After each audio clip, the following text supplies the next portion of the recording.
See, the goal here is to make the entrails become the out trails.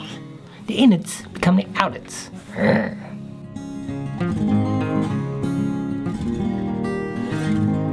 Alright, it is fall, and that means hunting season is here. One of my favorite times of year. Many places around the country, hunting season is in full swing right now. We got deer, we got elk, we got moose, all going on. Archery here in Tennessee has started.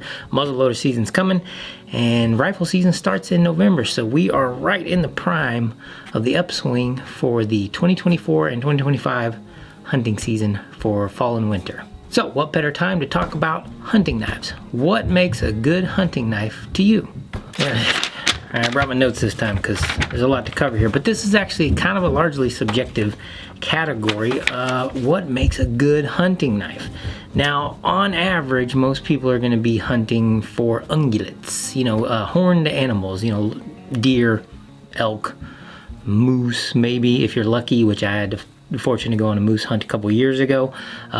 Blacktail, pronghorn, that kind of thing. Just ungulates, normal old meat and taters of the animal world for putting groceries in the fridge. Now, one of the key things when you're taking a hunting trip to consider as a hunter is a good knife. You got to have a good knife with you to clean, dress, and skin game. It's pretty much been a thing in human history for as long as humans have been around and hunting, which is forever.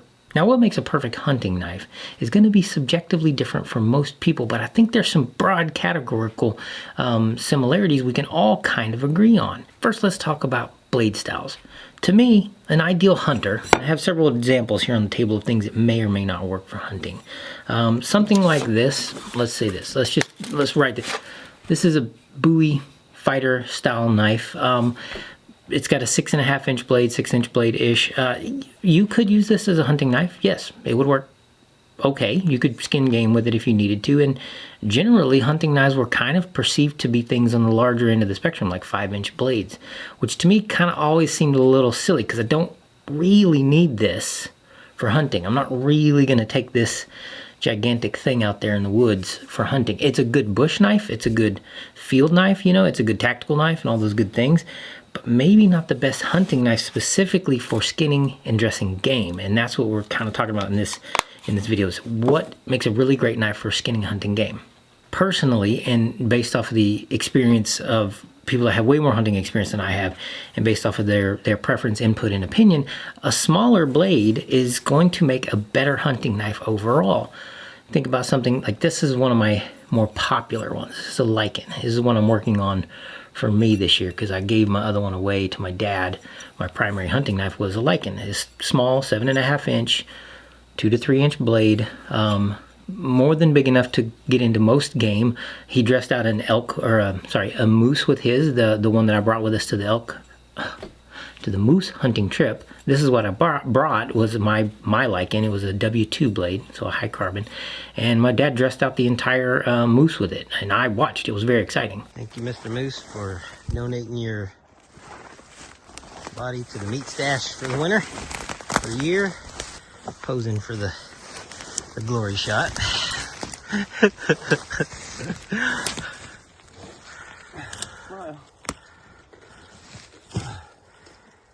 Get them where you want them, and I'll take a few.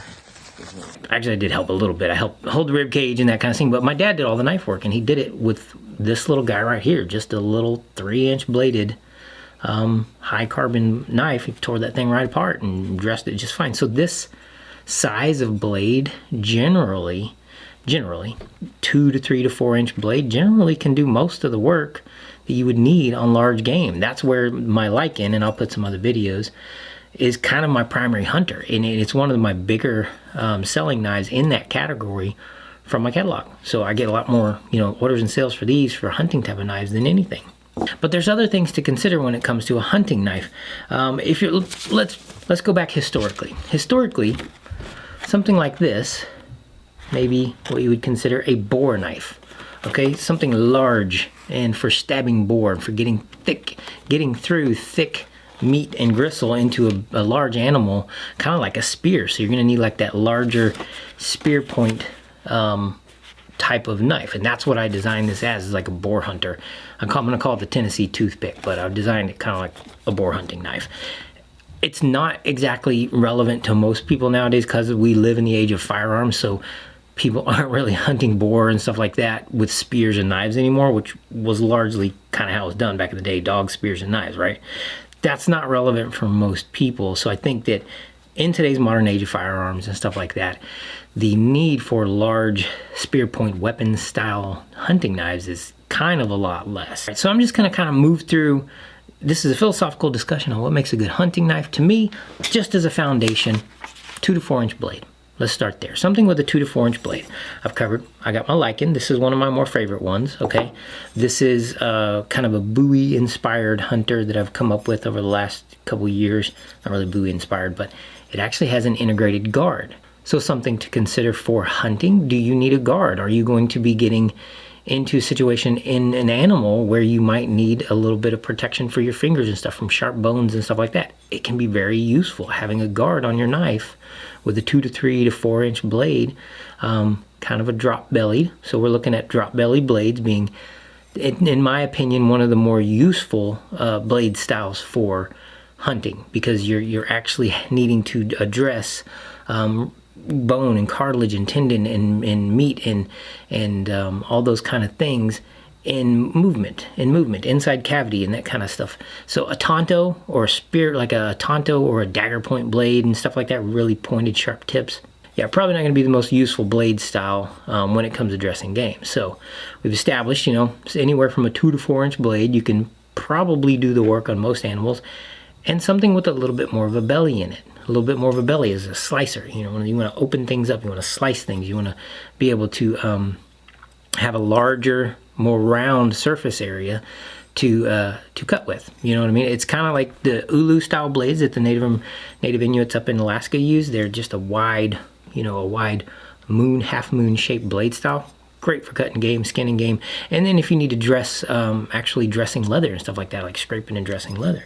If it was kind of an all-around use knife, something that I was going to take for more general and broad use than just specifically for the game itself, then a guard could be really handy in a lot of other scenarios. Something to consider.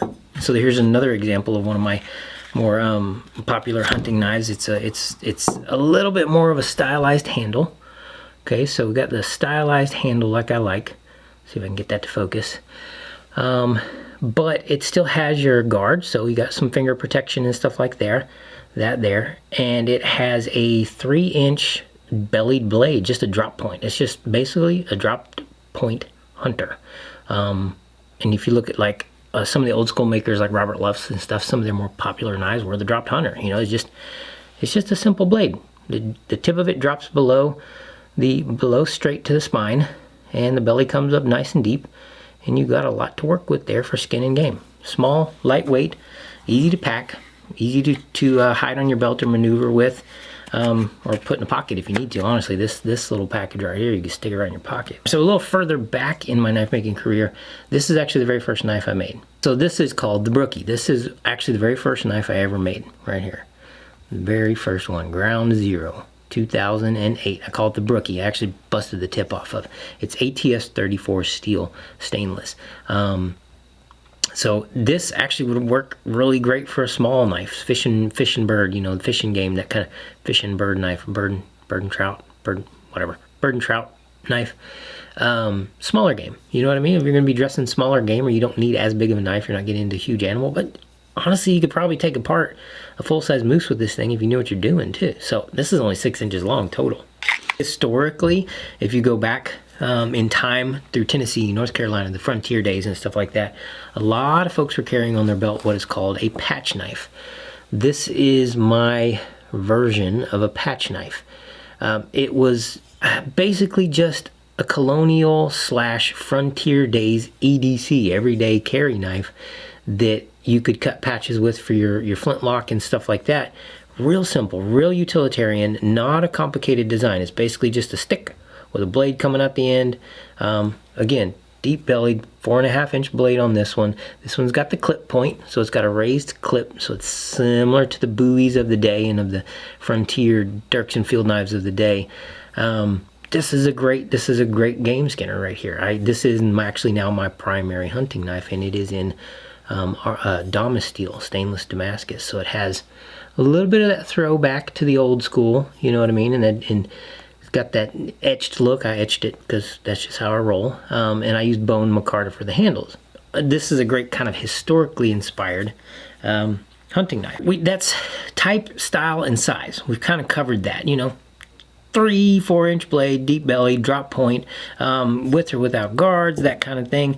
Dagger blades being the less useful of the two. This one's something like this, and probably not the most useful hunting knife, this dirk that I made, but you could still use it. I mean, honestly, the belly on that's nice enough and deep enough that you could do some pretty good skinning with that thing and gutting a deer out. So that brings me to the next portion of the topic, steel choice. This is a can of worms right here. Steel choice is one of those things that is going to be largely subjective to an extent. But for me, a hunting knife needs to be of a steel type that is pretty user-friendly, relatively easy to sharpen, but also low maintenance isn't a bad idea either. Let's get into the high carbons. We got high carbons like W2. This is a W2 patch knife I'm working on right now. It has a hamon, it's a high carbon, so it's going to have all the wonderful characteristics of being an extremely keen knife, relatively easy to sharpen in the field. So if you're skinning out game and you need to sharpen it again, or you foul it on a bone, you can correct it pretty easy and you can get an edge back on it pretty quick with some basic tools, some basic stuff that you could carry in your pocket. You don't need an entire shop's worth of setup to kind of reestablish your edge or resharpen this thing. The drawback to W2 and other high carbons like it, they're super tough, okay? So you get keen, great edges on them, but they are going to rust. And if you don't clean them out, if you don't clean them up after you've dressed game with them and stuff like that, if you don't get all the blood off and all the goo and whatnot, you're gonna have a rusty blade if you just throw it back in your pouch and forget about it, which I know people who do that.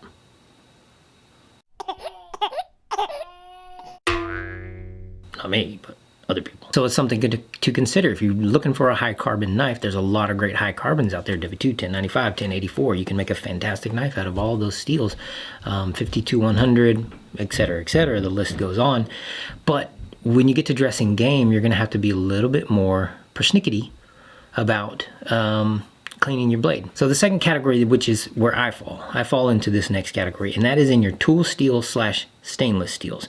Something like CPM 154 or RWL 34. Those are the two steels that I fall into, which is what most of my blades are now. I fall into that category more than any other because they have some great characteristics. No, they're not as tough as stuff like the high grade alloy 3Vs and stuff like that, CPM 3V. They're not quite as tough as that. They will take a keener edge, they'll take a finer edge, but they have all the great stainless attributes to them that keep them more worry-free when you're in a field environment. Okay, so you kind of get a best of both worlds. Now, on the one end of the spectrum, you have your 30Vs and your S90Vs and stuff like that, and your CPM 3Vs. There's these super tough battle grade, etc., tactical blade steels. They're great because they're really tough and knives that don't need to be used for any fine work or anything that really delicate or good. You just don't need, they're just beater knives for tactical LARPing, basically, is what it is. That's what those steels are for. Maybe bushcraft, maybe like really heavy duty bushcraft.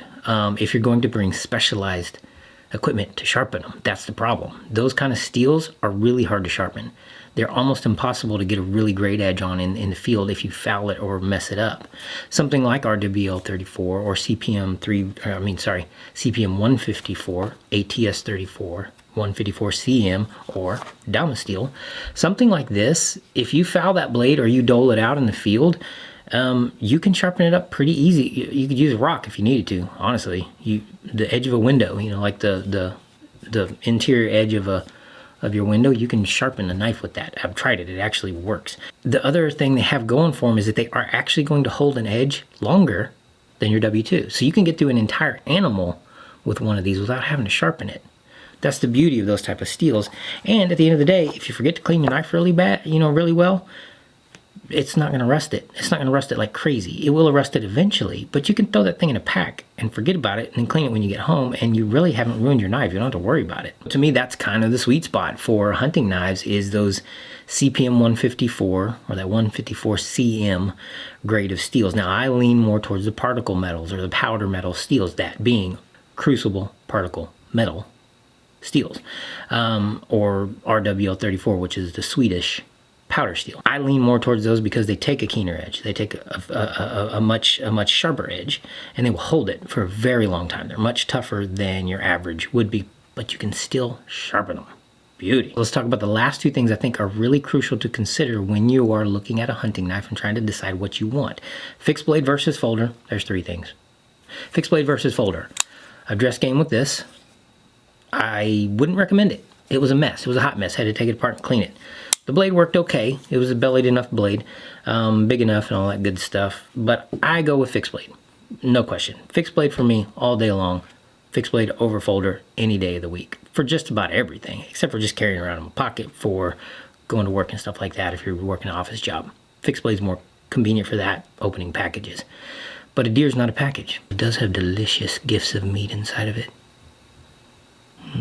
So for me, fixed blade. The next subject I want to talk about is edge thickness. Okay, so here's where I think a lot of people can agree. A thinner edge, say 20 to 25 thousandths, its base thickness before you put your final bevel on it. This right here, how thick that is right there before you actually sharpen that sucker. 20 to 25 thousandths gives you a little bit of a keener edge. It's got plenty of edge rigidity and stiffness to it, so you're not gonna have to worry about fouling it on bone or breaking it real easy or chipping it, that kind of thing. A lot of that's because of the heat treat. If the heat treat's done well, you don't have to worry about that anyway. But it gives you a keen edge. You need a keen, you don't need a scalpel. Okay, you don't need something as thin as a scalpel to dress game, because that edge ain't gonna last through the hide and all that stuff of a big animal like a big deer or a mule deer or even an elk and stuff like that. That thin little tiny 10 thousandths of an inch edge that they put on a lot of the folding knives, it's not gonna work. So something a little more robust, 20 to 25 thousandths, that's kind of an average for me. That's what I go for most of my knives, is that edge thickness before I put that final bevel on there. And we're putting it at about a 20 degree. I go for about a 20 degree angle on my bevels, 20 to 25 thousandths thickness. If you're going for more of a battle knife thing, like the tactical Kool-Aid blades out there, I generally lean towards a thicker edge. So 30 thousandths, 35 thousandths even in some cases, with a really thick tip, because that's where all of us doofuses break our knives, is at the tip, because, like that. A little thicker is a little better because it's made for more robust brute work than it is for fine work and slicing, which you need for an animal. All right, so let's round this up with the last factor in what makes a good hunting knife that I think is maybe overlooked sometime. That's the sheath. What kind of sheath are you going to carry this thing in? How do you want to carry it? Do you want to carry it just a regular old on the belt style like this, hanging down on your belt? That's kind of where I go with it, just simple. Something I can stick my belt in, throw it on there, don't have to think about it. Do you just put it in your pack? Some people, I have a little day pack that I carry for some of my hikes and hunts, and sometimes I don't feel like feeding it onto my belt. I may be going through thick brush and stuff, and I don't want to be catching on everything or whatever, so I just throw it in my pack on the back. Life is good. Do you like something like this where you can carry it underneath your clothing? So this is a horizontal carry underneath the clothing. Disappears, life is good, nice and small. The problem with that is retention. If the sheath is not well made, which this one is, you can see, very retention positive, but if the sheath is not well made to that effect for retention, you risk losing your knife. And if you take a game animal down in the woods, and you got all this meat to get out of this thing to pack it out or to get the guts out and all that stuff, you don't want to lose your knife. That's going to be a bad hunt. So you got to consider that. It's got to be, if it's horizontal carry or like this kind of thing, it's got to be really positive retention for me. And I might actually throw a lanyard on there too. So again, I put lanyard loops on just about all of my designs for that reason. In general though, I think most people are going to lean towards this type of thing. Just a simple belt loop with a positive snap on it, so you got some retention strap there for your knife and you don't have to worry about losing that sucker. All right, let's talk about the bonus round real quick. Handle material. This is something also that kind of can be overlooked, but if you're going to be in contact with a lot of blood and bone and moisture and stuff like that, to me, I want the sturdiest handle material I can get. And I'm gonna go with something like micarta. This is a bone micarta, so it emulates bone. Personally, that's my go-to, is micarta for just about everything. While the hardwoods look nice, ironwood and blackwood and stuff like that, they look really nice. They're more stable on hidden tangs than they are on a full tang, so you got to consider that as well. Are you going with hidden tang or full tang? What kind of knife you want? Both work just fine for hunting, but your handle material kind of matters. You need something that can withstand the rigors like this micarta here, that can withstand the rigors of the environmental stress you're going to put on your knife. I mean, hunting knives are made for austere and oftentimes unfriendly situations, you know, where the stability of the materials, the stability of the metal, and the dependability of the metal and steel and the heat treat and the size and type and style are really, really super relevant. I think while there's not as many hunters out there today as there used to be historically, the relevance of a hunting knife or the categorical usefulness of a hunting knife is more relevant than just about any other, because a hunting knife can be beyond just something you carry specifically for hunting. It can be a general use daily carry knife like this patch knife or something similar, more modern versions of that that you use for just about everything. So these are just factors to consider. What makes a good hunting knife for you? All right, so let's just sum it all up. To me, just this is my personal opinion and preference. I look for something with a little bit thinner edge, 20 to 25 thousandths, a stainless or tool steel, so stainless characteristics, meaning it has chromium, preferably RWL34 or CPM 154, a little bit lighter, hollow ground. I didn't really discuss that, hollow ground. I like a lighter blade overall. Lighter, thinner, shorter in size, less than a 4-inch blade, more or less, you know, 4 inches or less, with a good sturdy leather sheath. I prefer leather, that's my jam. Hanging style, regular with retention snaps if needed, and micarta for my handle. That's where I go. That's what I just pick. This one right here, the Lycan, if I had to just pick one knife off the table to go with the rest of my life, it'd be this one. That's where I would probably go, maybe. Or maybe this one, maybe my patch knife. I just love this thing. Holy crap, it's cool. I can't wait. I haven't actually skinned game with this one. I haven't actually skinned an animal with this one, but I did want to make one for a customer a couple of years ago, just like this, Dama steel and everything. A little bit shorter blade. He wanted a little bit smaller blade. He actually wanted it shortened by about 1 inch, 3/4 of an inch. And he skinned out a big old buck with it that year that I sent it to him, and it worked amazing. He loved it. I love it. I can't wait to skin game with it. Maybe this year will be my year. Get my first Tennessee buck. That'd be awesome. Those are my opinions. You may have your own. I love to hear them. Put them in the comments below. Get in the conversation. If you're interested in the catalog of knives that I carry, or type, style, and options, you can visit my website, calebwhite.knives.com, on Instagram at Caleb White Knives, on X at CWhite Knives, and Facebook somewhere. I think it's Caleb White Knives. Again, I haven't looked at it. I probably should look at it. See what's on there. But so if you have any questions, you want to see my catalog, you want to see what's available, go to my website, calebwhiteknives.com. You can reach out to me through email if you have specific inquiries or questions. And down in the comments below, don't forget to like, subscribe, share, make your comment down below. Please get in the conversation. What do you look for in a hunting knife? What type of steel, what type of handle, size, blade style, thickness, you know, blade thickness, which we didn't really super cover, blade thickness or construction style. Maybe that's something for a future video. But y'all have a good day, have a blessed day, and if you're getting out in them deer woods, have a happy hunting season, and good luck.